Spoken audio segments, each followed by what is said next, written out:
বনি ইসরায়েলের এক ডাকাত ছিল। ডাকাত ওই মেয়ে সারা জিন্দিগিতে এমন কোনো গুনার কাজ নাই করে নাই।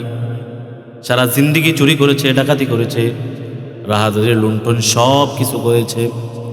জিন্দিগিতে কোনো আমল নাই, আমল নাই, আমল নাই। যখন মৌতের সময় কাছাকাছি চলে আসছে, সন্তানদেরকে ডাকছে, সন্তানেরা শোনো, বলে আমি আব্বা তোমাদেরকে ওসিয়ত করে যাই, যদি আমার ইন্তেকাল হয়ে যায় তোমরা দুনিয়ার কোনো মানুষকেই আমার ইন্তেকালের খবর দিবা না। দুনিয়ার কোনো মানুষকে ইন্তেকালের খবর দেওয়া দরকার নাই, মাইকে অ্যালাউন্স করারও কোনো দরকার নাই। বলে আব্বা তাহলে কি করব?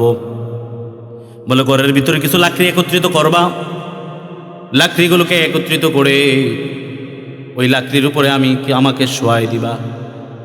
এই কথা ওসিয়ত করার পরেই কিছুদিন পরেই ডাকাত বেচারা দুনিয়া থেকে বিদায় নিস। ছেলেদেরকে যেরকমভাবে বলা হয়েছে, ছেলেরা ঠিক অনুরূপভাবেই বাবার লাশকে ওই লাকড়ির উপরে আগুন জ্বালায় দিস। বাবা বলেছিল যে লাকড়িগুলোকে জ্বালানোর পরে ছাইগুলোকে কিছুটা পাহাড়ে দিয়ে দিবা। ওসিয়ত অনুযায়ী ছাইগুলোকে পাহাড়ে দিয়ে দেওয়া হয়েছে। বলা হয়েছে কিছু ছাইকে সাগরের মধ্যে দিয়ে দিবা, কিছু ছাইকে সাগরের মধ্যে দিয়ে দেওয়া হয়েছে। বলা হয়েছে কিছু ছাইকে বাতাসের সাথে উড়াই দিবা, ছাইকে বাতাসের সাথে উড়াই দিয়েছে। কিন্তু যত চালাকি করুক, আল্লাহর সাথে কি কোনো চালাকি করে পারা যায়নি? জোরে বলেন। আল্লাহ সব কিছু দেখেন, আল্লাহ সব কিছু জানেন, কথা ঠিক কিনা? দিয়েছেন কুম্বি ইজনিল্লাহ, দাঁড়ায় যাও। পাহাড়ের ছাইগুলো একত্রিত হয়ে গেছে, বাতাসের ছাইগুলো একত্রিত হয়ে গেছে, সাগরের ছাইগুলো একত্রিত হয়ে গেছে। পরিপূর্ণ একটা মানুষ হয়ে আবার আল্লাহর সামনে দাঁড়ায় গেছে, মাথাটা নিচা হয়ে গেছে। আল্লাহ বলেন, গোলাম এমন কেন করলে তুমি? এটা তো কোনো সিস্টেমের মধ্যে পড়ে না, এমন কেন করলাম? বলে আল্লাহ, দুনিয়াতে এমন কোনো নেকের কাজ নাই যে তোমার সামনে নিয়ে দাঁড়াও। দুনিয়াতে তো একটা ওয়াক্ত নামাজও পড়ি নাই, তোমাকে তো কোনোদিন সেজদাও দেই নাই, তোমাকে তো কোনোদিন আল্লাহ বলেও ডাকি নাই। তুমি যদি বলো বান্দা কি নেক নিয়ে আসছো, তোমার নেকিগুলো আমাকে দেখাও, কিন্তু গো মালিক আপনাকে দেখানোর মতো আমার কাছে কোনো নেকি নাই। তাই চিন্তা করলাম, যদি আমাকে কবরস্থ করা হয়, আমাকে যদি ফেরেশতারা এসে জিজ্ঞাসা করে মার রব্বুকা ওয়া মা দীনুকা ওয়া মান হাযার রাজুল, আমি তো এটার উত্তরও দিতে পারবো না। আমি আপনার সামনে কি নিয়ে দাঁড়াবো আল্লাহ? তাই চিন্তা করেছিলাম আগুনের মাধ্যমে জ্বালায় নিজেকে বেনিশ করে দিব।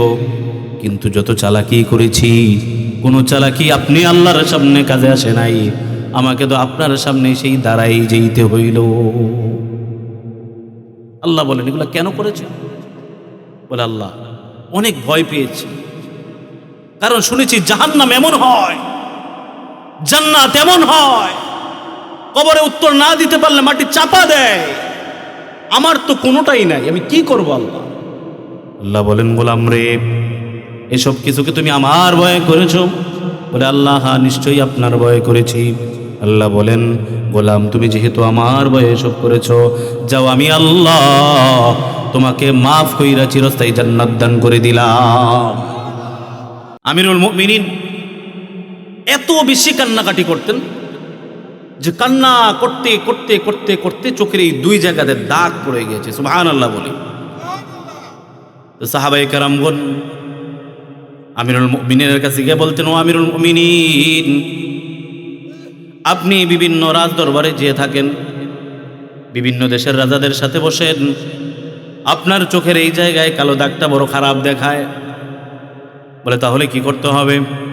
বলে আপনার এত কান্নাকাটির দরকার নাই, এত কান্নাকাটি করে আপনি কি করবেন? আল্লাহর রাসূল তো বলেছেন আপনি জান্নাতি। ওমর ফারুক বলেন, ও সাহাবী ভাইরা,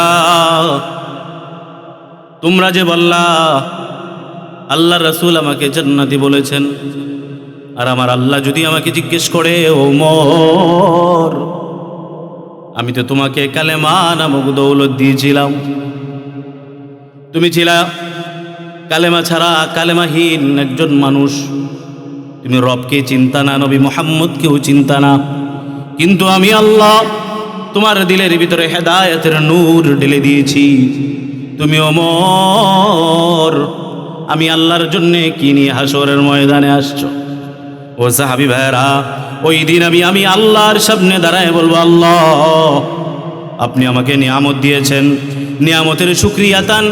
আমি আপনাকে ভয় করে প্রতি রাত্রে উঠে আপনার দরবারে সেজদা লাগায়া চোখের পানি ফেলতে ফেলতে আমি ওমর আমার চোখের এই দুই কর্নারের ভিতরে দাগ ফালাই দিছি। তাদের অবস্থা ছিল এরকম, আর আমাদের অবস্থা সলিমুদ্দিন আর কলিমুদ্দিন।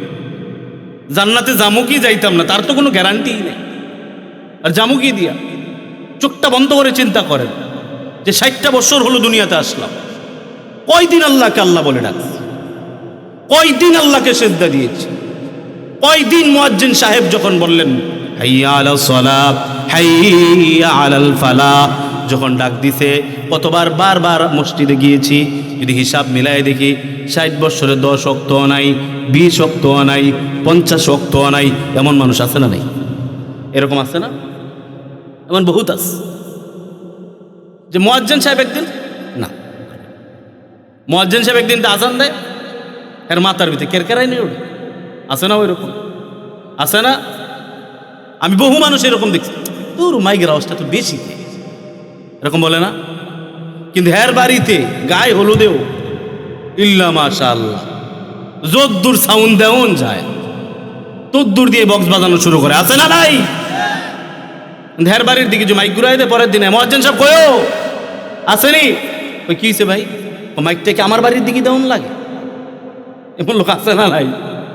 আপনার এলাকাতে আছে কিনা জানেন, আমি যে এলাকাতে আছে না, তো মাইকটা একটু ঘুরাই দেওন যায় না? কিল্লে ঘুরাই দিতাম। এত শব্দ কানের ভিতরে গিয়া মনে ব্রেন পুরো লড়াই লাগে। এর কাছে আজান মাজান ভাল লাগে না। জুমার দিন খতিব সাহেব মাইক দিয়ে বয়ান করে, জুমার দিন মাইক দিয়া বয়ান করে, এটা কোন হাদিসও পাইছেন?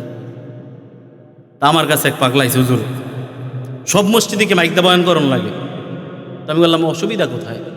কয় না এটা কেমন না, এটা কোনো হাদিসে আছে, কোরআনে আছে। তা আমি বললাম আপনার বাড়িতে গায়ে হলুদে বক্স বাজাইছেন, এটা কোনো হাদিস কোরআনও আছে? কথা কয় না। আছে? জোরে বলেন। আপনার কি রাগ হইতেছেন? তাহলে আমার সাথে উত্তর দিয়েন, এটা কোনো হাদিস কোরআনও আছেও? কিন্তু কোরআনের কথা হাদিসের কথা উচ্চ স্বরে বলা হবে, এটার কয়টা প্রমাণ লাগবে? অহরহ আছে। কথা ঠিক না বেঠিক?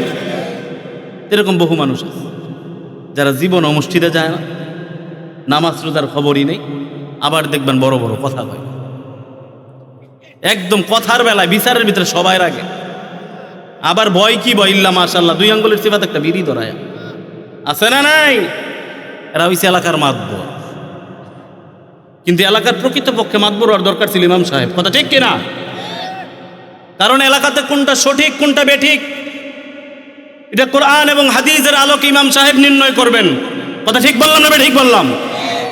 কিন্তু দেখা যায় এলাকার একটা বিচারের মধ্যে ইমাম সাহেবকে ডাকা হয় না।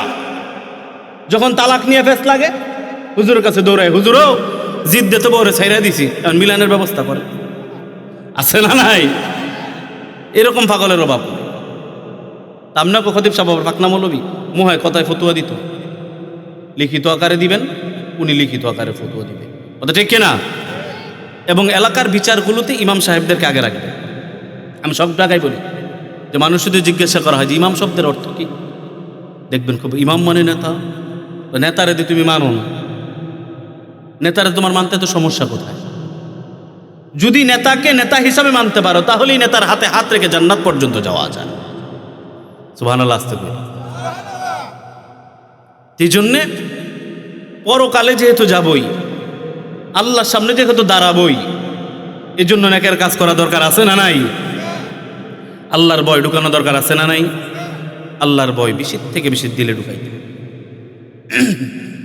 আর চিন্তা করতে হবে, আল্লাহ এই তো জীবন চলে যাচ্ছে, প্রতিদিন কোনো না কোনো মানুষ দুনিয়া থেকে বিদায় নেয়।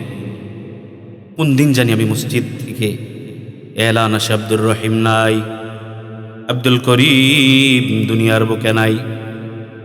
ওই দিন আমার কি উপায় হবে? ওই দিন কোথায় যাবে আমার দুনিয়ার ব্যস্ততা? আমার ছেলেগুলো আমাকে স্মরণ রাখবে না, আমার স্ত্রীও আমাকে স্মরণ রাখবে না। কথা বলেন ঠিক না বেঠিক? ওদিন সব মিসমার আল্লাহর সামনে দাঁড়াই। আল্লাহ যদি বলেন যে তোমাকে তো চেয়ারম্যান বানাইছে, তুমি টাকার মালিক ছিলে না, তোমাকে টাকার মালিক বানিয়েছিলাম। তোমার বিদেশে যাওয়ার ক্ষমতা ছিল না, তোমাকে বিদেশে যাওয়ার ক্ষমতা দিয়েছি। এই যে আমার প্রবাসী ভাইয়েরা মাহফিলের আয়োজন করেছে, আল্লাহ যদি জিজ্ঞেস করে বলেন তো দেখি ওই দিন কোন উত্তর দেওয়া যাবে? কোন উত্তর দেওয়া যাবে ওই দিন? কোন উত্তর দেওয়া যাবে না। অতএব এই জন্যে বেশির থেকে বেশি আল্লাহর ভয় দিলের ভিতরে ঢুকাই দিতে। কারণ কোনো কিছুর বিনিময়ে কিন্তু মানুষ দুনিয়াতে থাকতে পারে না। যদি কেউ টাকা পয়সার জোরে, ক্ষমতার জোরে দুনিয়াতে থাকতে পারত, তাহলে নমরুদ দুনিয়াতে থেকে যাইতেন ক্ষমতা দিয়ে, ফেরাউন থেকে যাইতেন। যদি কেউ টাকা পয়সা দিয়ে থাকতে পারত, তাহলে কারুন দুনিয়াতে থেকে যাইতেন। কথা ঠিক না বেঠিক? আর যদি কেউ ইবাদত বন্দিগি দিয়ে আল্লাহর বেশি নৈকট্য অর্জন করে থাকতে পারত, তাহলে আমাদের নবী মুহাম্মদুর রাসূলুল্লাহ সাল্লাল্লাহু আলাইহি ওয়াসাল্লাম থেকে যাইতেন। কথা বলেন ঠিক না বেঠিক?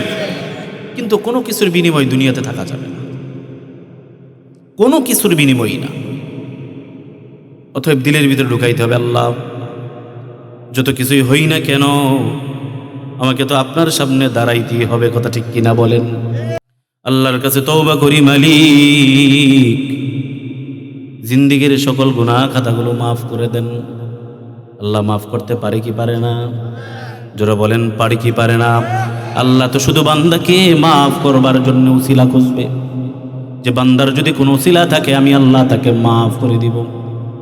আর আপনারা সকলেই জানেন সূরা ফাতিহার মধ্যে 3 নম্বর একটা আয়াত আছে, মালিকি ইয়াউমিদ্দিন। পারেন না আয়াতটা সবাই? আয়াতটা পারেন সবাই? পারেন? আমার সাথে সবাই বলেন, মালিকি ইয়াউমিদ্দিন। বিচার দিনের মালিক কে? জোরে বলি কে? আসমানের দিকে হাত উঠায় বলি কে? আসমানের মালিক কে? জমিনের মালিক কে? বিচার দিনের মালিক কে? আমার মালিক কে? আরো জোরে বলি না কে? নামান আল্লাহ বলেন, আমি হইলাম মালিকি ইয়াউমিদ্দিন। আমি আল্লাহ হইলাম বিচার দিনের মালিক। কারণ তোমরা সবাই জানো যারা বিচার করে তাদেরকে কি বলে? বিচারক। কি বলে? জোরে বলি কি বলে? বিচারক। বিচারকের আরবি হলো কাজী। আল্লাহ এখানে বলতে পারতেন তো কাজী ইয়াউমিদ্দিন, কিন্তু আল্লাহ কি বললেন? মালিকি ইয়াউমিদ্দিন, যে আমি আল্লাহ হইলাম বিচার দিনের মালিক। আর আপনারা সকলেই জানেন যিনি জজ হয়, যিনি জজের চেয়ারে বসেন, তার সামনে কিছু ধারা দেওয়া থাকে যে এই অপরাধ করলে এত ধারার মাধ্যমে তার ফাঁসি হবে, এই অপরাধ করলে এত ধারার মাধ্যমে তার যাবজ্জীবন হবে। কথা ঠিক কিনা? আল্লাহ তাআলাও বলেন, ও দুনিয়ার মানুষ, তোমরা কি জানো আমি আল্লাহ বিচার দিনের মালিক কেন হইলাম বিচারক না হইয়া? কারণ আমি যদি বিচারক হই, আমি আমার বান্দাদেরকে শুধু শুধু মাফ করে দিতে পারবো না। আমার সামনে একটা দ্বারা থাকবে, ওই দ্বারা অনুযায়ী তোমাকে জাহান্নাম দিতে হবে। আর এই জন্যে আমি মালিক হইলাম। যদি আমার কোনো গোলামের জিন্দিগিতে ফরজ নাও পাওয়া যায়, হজ নাও পাওয়া যায়, রোজা নাও পাওয়া যায়, যাকাত নাও পাওয়া যায়, যদি তার আমল নামায় শুধু ছোট্ট ছোট্ট নফলগুলোকে থাকে, ওই নফলগুলোকে উসিলা বানায়াও আমি আল্লাহ তাকে চিরস্থায়ী জান্নাত দান করে দিব। কারণ ফেরেশতারা তো পেশ দিবে যে আল্লাহ এর আপনি কি লেগে জান্নাত দিলেন? আল্লাহ বলেন যে ওই সময় কোনো পেশ দেওয়া চলবে না। তার কারণ হলাম আমি তো বিচার দিনের মালিক। মালিক যা খুশি তাই করতে পারে, তাকে বাধা দেওয়ার কেউ থাকে কি? যারা বলেন বাধা দেওয়ার কেউ থাকে? বলে মালিকের যা খুশি তাই করতে পারে। এই জন্য আল্লাহ বলেন যে আমি হইলাম বিচার দিনের মালিক।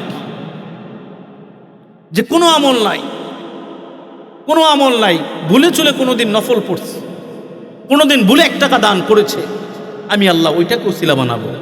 সে কোনোদিন মাহফিলের প্যান্ডেলে বৈশা ওয়াজ নসিহত শুনছে, আমি আল্লাহ এটার কারণেও তাকে মাফ করে দিব। সুবহানাল্লাহ পড়ি সবাই। বলে এক ব্যক্তির কোনো আমল নাই, কোনো আমল নাই, তেমন কোনো আমল নাই।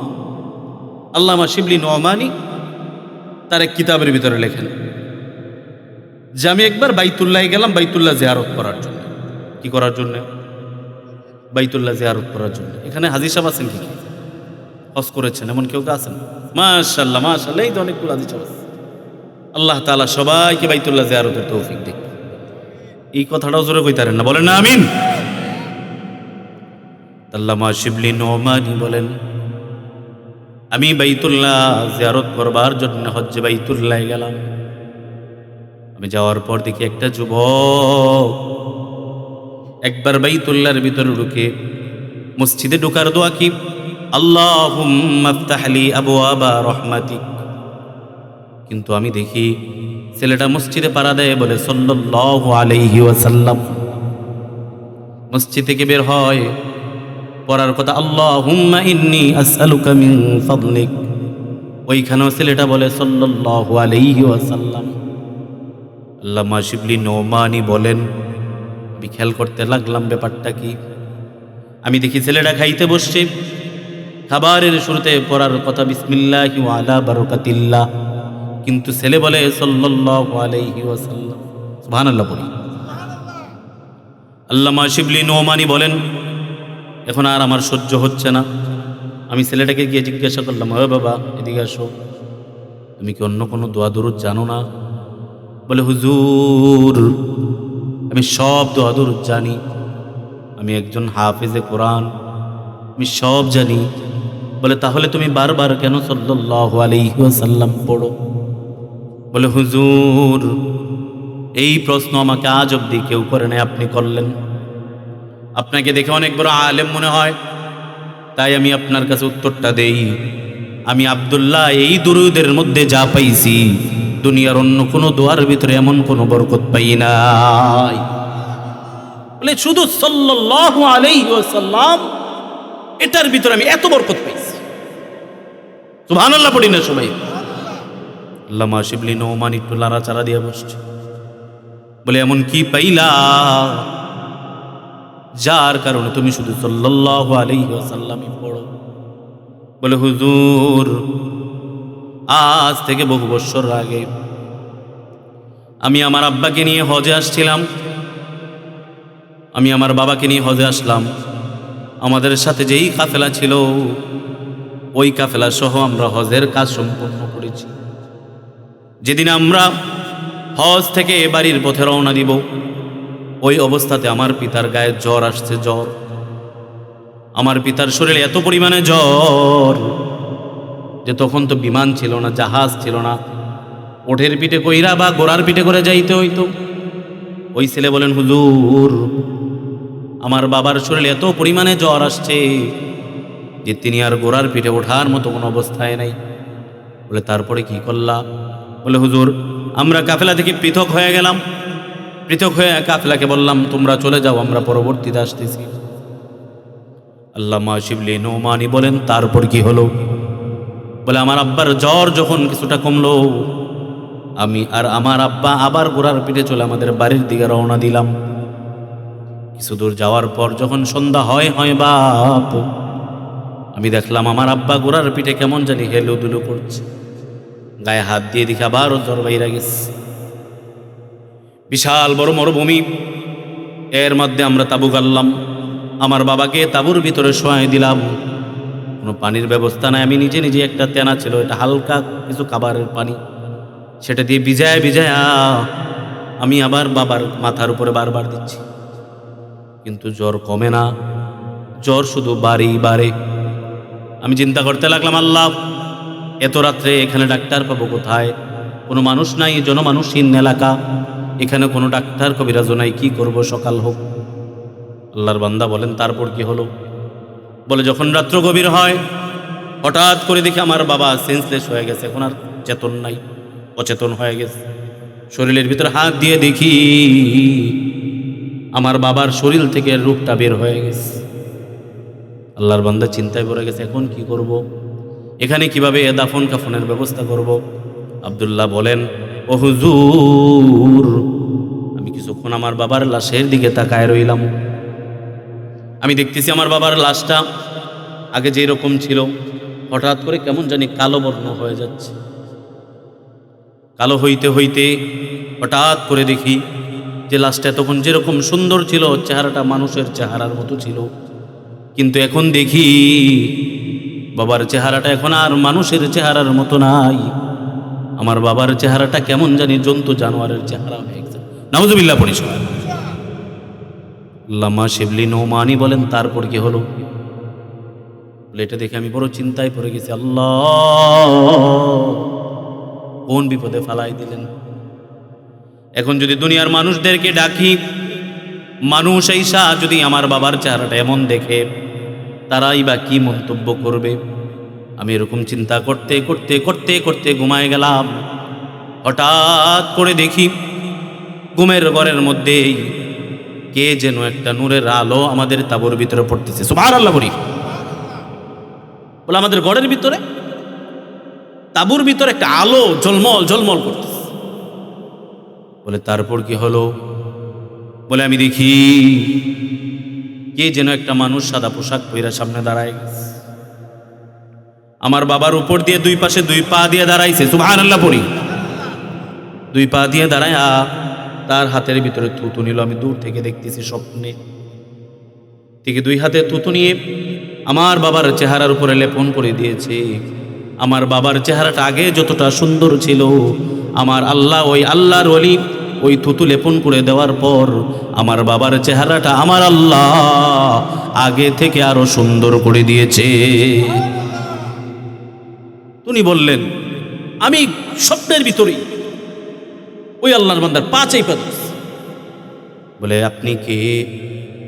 আমি তো আপনাকে কোনো খবর দেই নাই, কারণ তখন তো আর টেলিফোনের জমানা ছিল না। আমার বাবার মৌতের কথা আপনি কিভাবে জানলেন?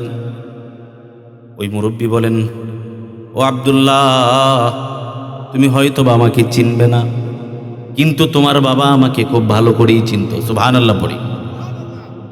বলে আমি হইলাম আকায়ে নামদার তাজদার মদিনা হুজুর পাক সাল্লাল্লাহু আলাইহি ওয়াসাল্লাম। যে বলে তোমার বাবা দুনিয়ার অন্য কোনো নেক কাজ তার ছিল না, কিন্তু এই আব্দুল্লাহর বাবা প্রতিদিন সকাল বিকাল 300-600 বার দুরূদ শরীফ পড়তো। সুবহানাল্লাহ পড়ি। কতবার দুরূদ শরীফ পড়তেন? কতবার? 600 বার দুরূদ শরীফ পড়তেন। বলে তারপর কি হয়েছে?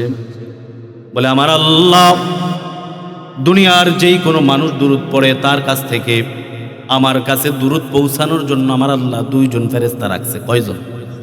বলে 2 জন ফেরেশতা, বাবার নাম সহ, দাদার নাম সহ, ফুলান ইবনে ফুলান সমস্ত কিছু সহ আমার কাছে দুরূদগুলোকে পৌঁছায় দেয়।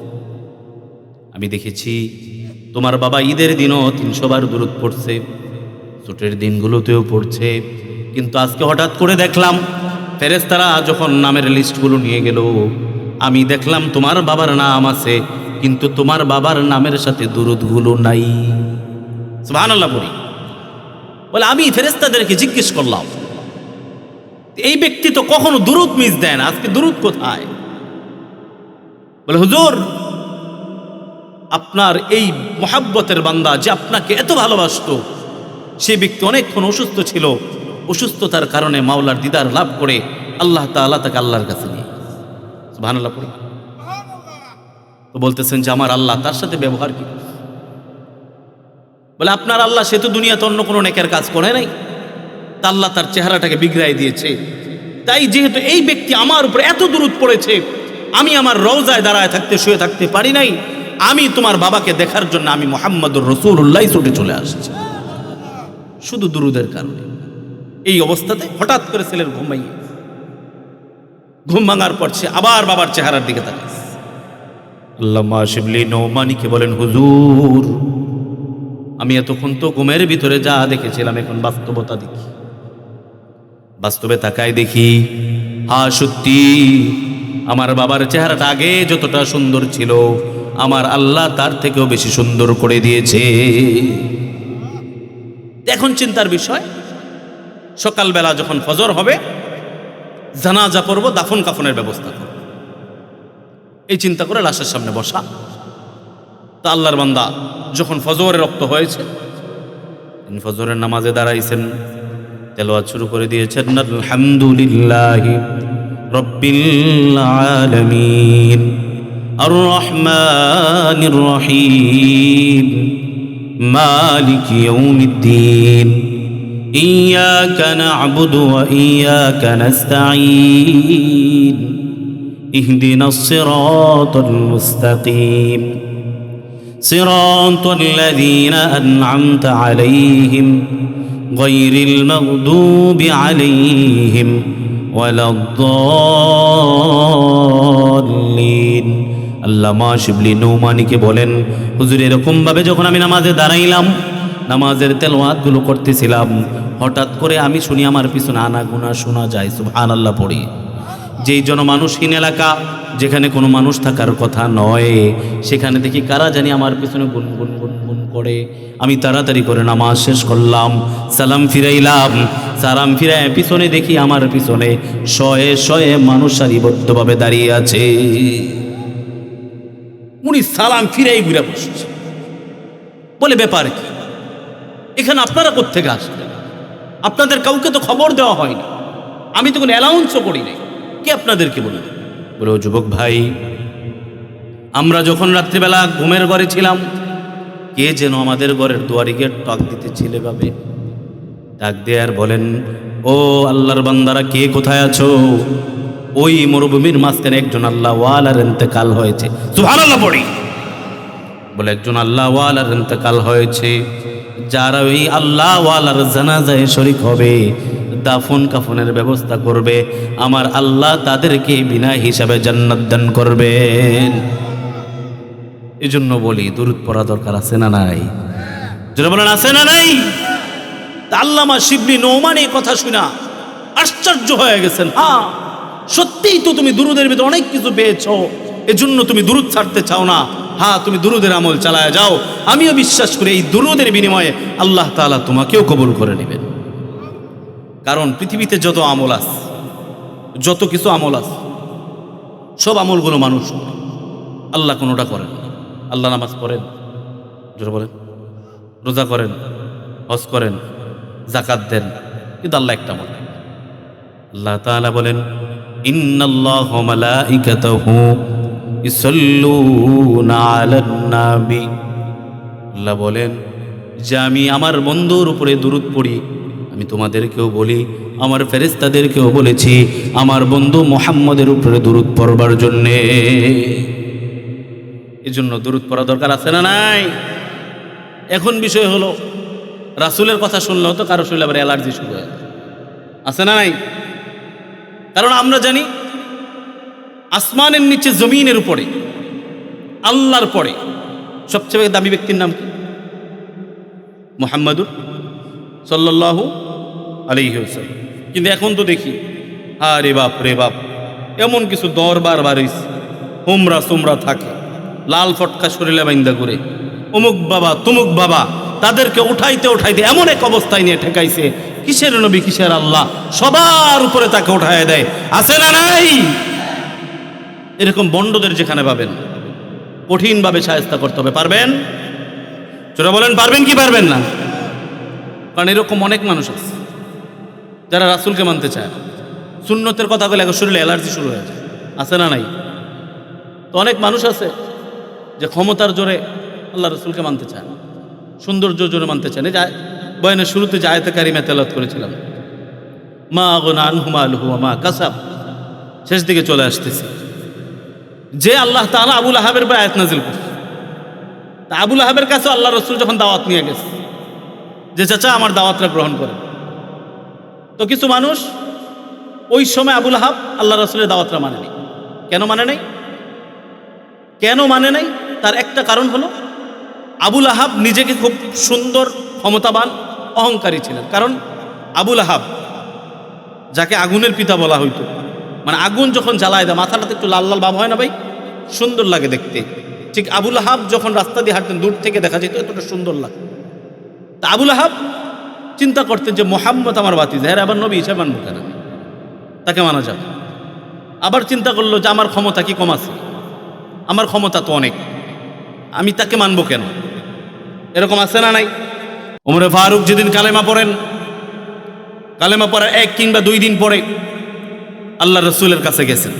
আল্লাহ রসুল বসা, আল্লাহ রসুল কালামুল্লাহ তেলাওয়াত করতেছেন, আর রহমান আল্লামাল কোরআন।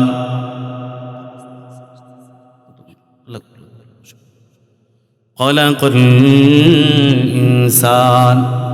আল্লাহ রসুল ঘরের ভিতরে বসা, ওমর ফারুক এসে বলি, ইয়া রাসূলুল্লাহ, ইয়া হাবিবাল্লাহ, এটা আপনি কি পড়েন, কোন কবিতা? আল্লাহ রসুল বলেন, ওমর, এটা কোনো কবিতা না, কালামুল্লাহ কার বাণী? জোরে বলি কার? আল্লাহ রসুল বলেন, ওমর,